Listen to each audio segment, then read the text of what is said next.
All right, welcome. Today we're going to deconstruct a professional stock analysis of a real heavyweight in India's financial world, 361 WAM. We're going to see exactly how an analyst breaks a company down from the huge big picture view all the way to a final specific price target. So let's get right into it. So let's kick things off with a number that just makes you sit up and pay attention. 28.2%. That's the incredible year-over-year growth in this company's assets under management, or AUM. That's basically the total value of all the investments they manage for their clients. A growth rate like that is massive, and it's our first big clue that something special is going on here. And when you see a number like that, it immediately leads to the big question, right? What is the engine driving this kind of growth? I mean, how does a company that handles the money of India's wealthiest people actually work? Well, that is exactly what we are here to figure out. To really get a handle on any company, an analyst first has to look at the environment it's operating in. So our first stop is the 10,000-foot view, the absolutely incredible boom happening in India's wealth market right now. This is such a critical point. 361 isn't just a great company in a vacuum. It's a great company riding a giant wave. Think about it. The number of wealthy people in India is growing by double digits every single year. And these clients are getting smarter with their money, they're more open to digital services, and the rules are becoming more investor-friendly. It's like the perfect storm for a company like this to thrive. Okay, so we've set the stage. The environment is perfect.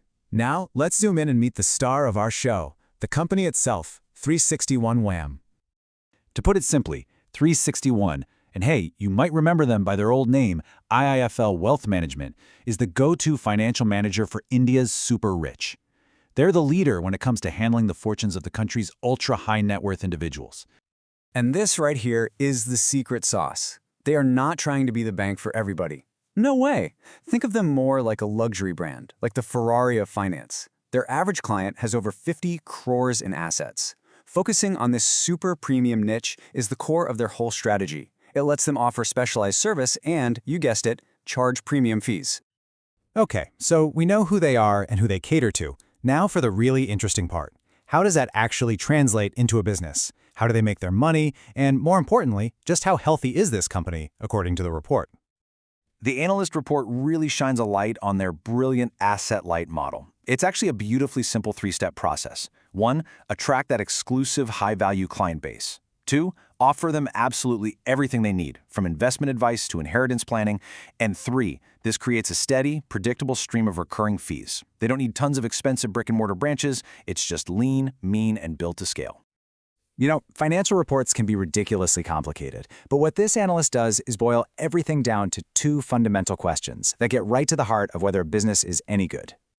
And the answers this report finds? A huge, resounding yes on both counts. I mean, look at the profit side. Operating margins over 32%. That's huge. A strong return on equity, too. Then you look at the safety side. Because of that asset-light model, they have almost no debt and a ton of cash. This combination of high profitability and low risk, that's the holy grail for investors. So the company looks fantastic today. But as we all know, investing is always about tomorrow. So the next part of the analysis peers into the crystal ball. Where's the future growth going to come from, and what could potentially throw a wrench in the works? Management is definitely not resting on its laurels. The report shows they have a very clear game plan. They're expanding into smaller cities where new wealth is popping up. They're pouring money into their tech to make the client experience even better. They're creating new investment products, and this is crucial. They're hiring the best of the best to manage those client relationships. Of course, no business is totally risk-free. A major stock market crash would obviously hurt them. Competition is always getting tougher, and hanging on to their star employees is a never-ending battle. But even with those headwinds, you can see management is still confidently aiming for that really strong 20 to 25% growth. So we've looked at the industry, the company, the business model, the future growth, and the risks. Now it is time to put it all together. What is the analyst's final call on all of this? You know, analysts don't just give you one single prediction. They think in terms of possibilities. So in the bull case, that's if everything goes perfectly, the report sees the stock hitting 1,150 rupees. In the bear case, if some of those risks we talked about become real, it could drop to around 720. But sitting right there in the middle of that range is the analyst's single most likely outcome, their base case scenario. And the report lands on a specific target price of 920 rupees per share. This is the one number that pulls together all that research we just went through. And since that 920 rupee target was way above the stock price when this report was published, the final official recommendation is simple, straightforward, and very clear. It's a buy. And hey, it's not just this one analyst who feels this way. This quote kind of shows you what the broader market is thinking. It's from the popular Value Picker investment forum, and you can see the community there is also praising that high-quality business model and its strong competitive advantages. But, and this is a really important but, a good analysis always looks at the other side of the coin. The investment community isn't just cheering blindly. People are asking some tough questions. Is the stock already too pricey? What happens if there's a big recession? And can they really fight off the giant global competitors trying to get a piece of the Indian market? These are the real debates going on.